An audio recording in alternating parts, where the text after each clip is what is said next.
Hi, I'm Tony Shrage, Development Manager at Urban Property Group. Today, we are extremely excited to be bringing you the Halston in North Strathfield by way of this first construction update to our buyers.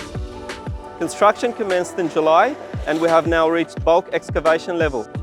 And with over 60 men on site, we anticipate to reach ground before the end of the year.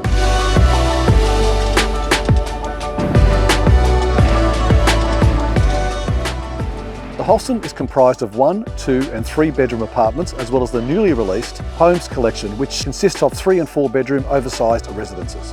The Halston showcases a large north-facing communal area with landscape architecture by Sturt Noble Associates.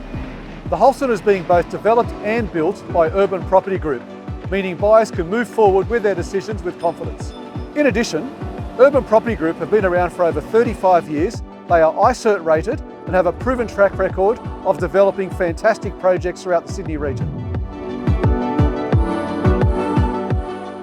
In conjunction with Labour residential projects, we will keep you updated every step of the way.